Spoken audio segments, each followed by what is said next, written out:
Epilogue. In the summer of 1943. After the breakthrough on the Kursk Bulge and the liberation of Oral, Gordon, recently promoted to second lieutenant, and Major Dudarov were returning to their unit, the one from a service assignment in Moscow, the other from 3-day furlough. They met on their way back and spent the night at Chern, a small town which, although in ruins, was not completely destroyed, as were most of the settlements in this desert zone left in the wake of the retreating invader. Among the heaps of broken bricks and stone ground into fine dust they found an undamaged barn and settled down in it for the night. They could not sleep, and talked for hours on end. When Dudarov finally dozed off at about 3 in the morning, a little before dawn, he was soon waked up again by Gordon, awkwardly diving into the soft hay and rolling about in it as in water. He collected a few clothes into a bundle and then just as awkwardly crawled off the top of the mountain of hay, down to the door. "Where are you going?" "It's early. I'm going down to the river. I want to wash my things." "That's mad. We'll be back with the unit by evening. Tania, the laundry girl, will give you a change of clothes." "What's the hurry?" "I don't want to wait till then. They're sweaty, filthy. I'll rinse them quickly and wring them out well. In this heat they'll be dry in no time. I'll have a bath and change. Still, it won't look good. After all, you're an officer. It's early, there's no one about, they're all asleep. Anyway, I'll get behind a bush or something, nobody will see me. Stop talking and go back to sleep, or you'll wake yourself up for good." "I won't sleep any more anyway. I'll go with you." So they went down to the river, past the white stone ruins, already hot though it was only a little after sunrise. In what had once been streets, people were sleeping on the ground in the sun, snoring, their faces red and sweaty. They were mostly natives who had lost their homes, old men, women, and children, with a sprinkling of Red Army men who had lost touch with their units and were trying to catch up with them. Gordon and Dudarov made their way carefully through them so as not to disturb their sleep. "Keep your voice down or you'll wake up the town and then it'll be goodbye to my washing." They continued their last night's conversation quietly. 2. "What's this river?" "I don't know. The Zusha, probably." "No, that isn't the Zusha." "Then I don't know what it is." "It's on the Zusha, you know, that it all happened, Christina, I mean." "Yes, but that would be lower down the river. They say the church has canonized her. There was an old stone building, which they called stables. Once it actually was used as the stables of a sovkhoz stud farm. Now the name will go down in history, a very old place with huge thick walls. The Germans fortified it and made it impregnable. It was on a hill and they had the whole district under fire and were holding up our advance. It had to be captured. Christina, by a miracle of courage and ingenuity, got inside the German lines and blew it up, and was taken alive and hanged. Why do they call her Christina Olasova and not Dudorova? We were only engaged, you know. We decided in the summer of '41 that we'd be married at the end of the war. After that I moved about a great deal, like everybody in the army. My unit was sent from one place to another. Because of all those endless transfers I lost touch with her. I never saw her again. I heard of her extraordinary exploit and heroic death like everyone else from the newspapers and the regimental orders. They say they're going to put up a monument to her somewhere near here. I hear Zhivago the general, Yuri's brother, is going around the district collecting data about her. I'm sorry I shouldn't have made you talk about her. It must all be very painful to you. Well, but we've lost track of time, and I don't want to hold you up. You get undressed and into the water, and get going. I'll lie on the bank and chew a blade of grass and think. I may even sleep a bit." A few moments later they began to talk again. "Where did you learn to wash clothes like that?" "From necessity. We were unlucky. We got sent to just about the worst of the penal camps. There were very few survivors. Our arrival, to begin with. We got off the train. A wilderness of snow. Forest in the distance. Guards with rifles, muzzles pointing at us, wolfhounds. About the same time, other groups were brought up. We were spread out and formed into a big polygon all over the field, facing outward, so that we wouldn't see each other. Then we were ordered down on our knees, and told to keep looking straight ahead on pain of death.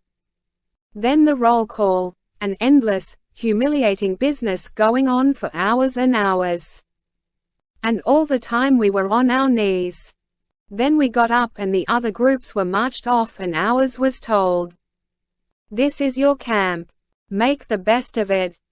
An open snowfield with a post in the middle and a notice on it saying, 'Gulag 92Y.N. 90 feet, that's all there was. It wasn't nearly so bad with us. We were lucky. Of course I was doing my second stretch, which followed automatically from the first.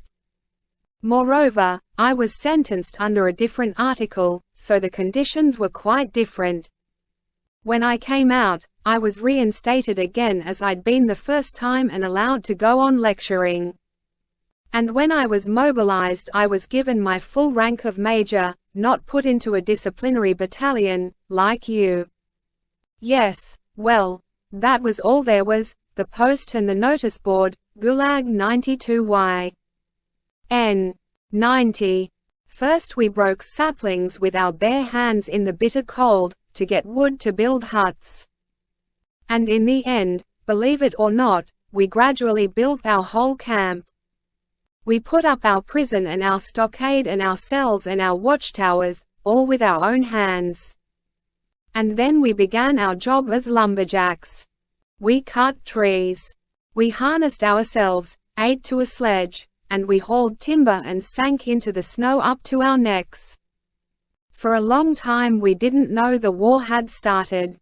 They kept it from us. And then suddenly there came the offer. You could volunteer for frontline service in a disciplinary battalion, and if you came out alive you were free. After that, attack after attack, mile after mile of electrified barbed wire, mines, mortars, month after month of artillery barrage. They called our company the Death Squad. It was practically wiped out.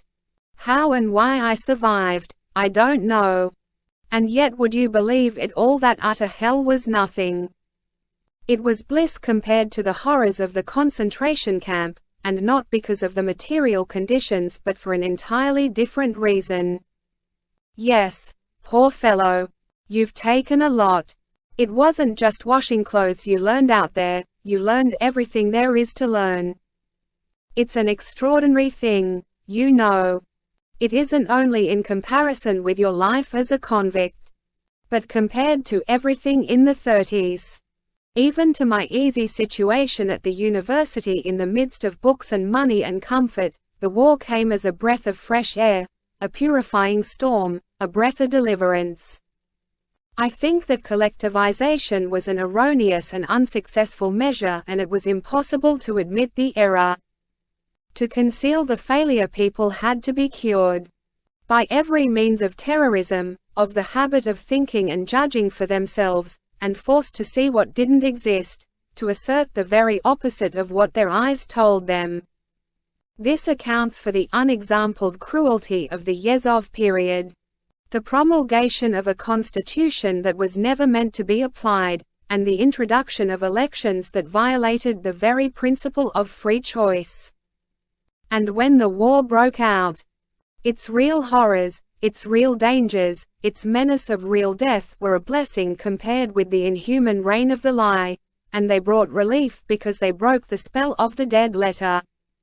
It was felt not only by men in your position, in concentration camps, but by absolutely everyone, at home and at the front, and they all took a deep breath and flung themselves into the furnace of this mortal, liberating struggle with real joy, with rapture. The war has its special character as a link in the chain of revolutionary decades. The forces directly unleashed by the revolution no longer operated. The indirect effects of the revolution, the fruit of its fruit, the consequences of the consequences, began to manifest themselves. Misfortune and ordeals had tempered characters, prepared them for great, desperate, heroic exploits. These fabulous, astounding qualities characterize the moral elite of this generation. And when I see such things I am filled with happiness, in spite of Christina's martyrdom and our losses and my wounds, in spite of the high cost in blood of the war. The light of self-sacrifice that illuminates Olitsova's death and the lives of all of us helps me to bear her loss. I was released just when you, poor fellow, were going through your endless torture. Soon after that, Christina came to the university as a history student. I taught her. I had noticed her before, after my first term in concentration camp, as a remarkable girl, when she was still a child. You remember, Yurii was still alive, I told you both. Well, now she was one of my students. That was the time when the custom of political re-education of teachers by students had come in. Olitsowa flung herself into that work with passion. I had no idea why she went at me so fiercely. She was so aggressive and unjust that sometimes the other students protested and stood up for me. She had a great sense of humor and she made fun of me to her heart's content in the wall newspaper, referring to me by some invented name that everyone could see through. And then suddenly, completely by chance, I realized that this inveterate hostility was a camouflage of her love for me, a strong, enduring love she had felt for a long time, and which I had always returned. We spent a wonderful summer in 41. Just before and after the beginning of the war. Christina was in a group of undergraduates, men and women, who were billeted in a Moscow suburb where my unit was also stationed. Our friendship began and ran its course against this background.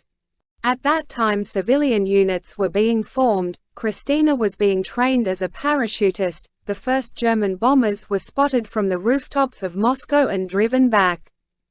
That was when we became engaged, as I told you, but we were separated almost at once because my regiment was moved. I never saw her again. Later on, when the war took a turn for the better and the Germans were surrendering by the thousands, I was transferred after I had been wounded twice, from anti-aircraft to the 7th Staff Division, where they needed people who knew languages.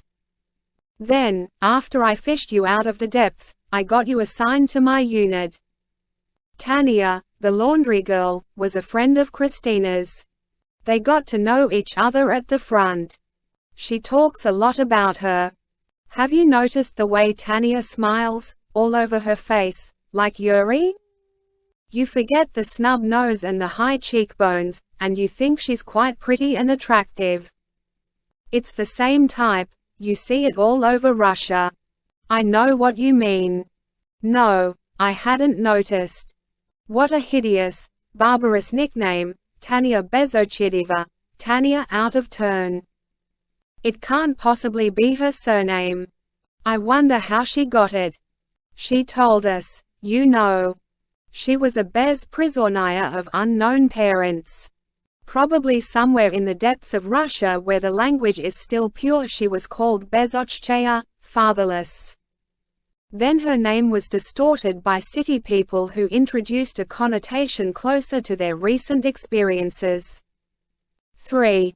Shortly after this, Gordon and Dudarov were in the town of Karachov, which had been razed to the ground. There they caught up with some rear units of their army. It was a hot autumn. The weather had been fine and still for more than a month. The black soil of Bryanshchina, the blessedly fertile region between Oral and Bryansk, shimmered a chocolate or coffee brown under the blue, cloudless sky. The main street, which was part of the highway, cut straight across the town. On one side of it had been houses that were blown up and turned into piles of rubble by mines, and uprooted, splintered, and charred fruit trees from the blasted gardens. Nor were there any houses on the other side, but it was less ravaged by fire and explosions, probably because it had consisted largely of vacant lots and thus offered no targets for destruction.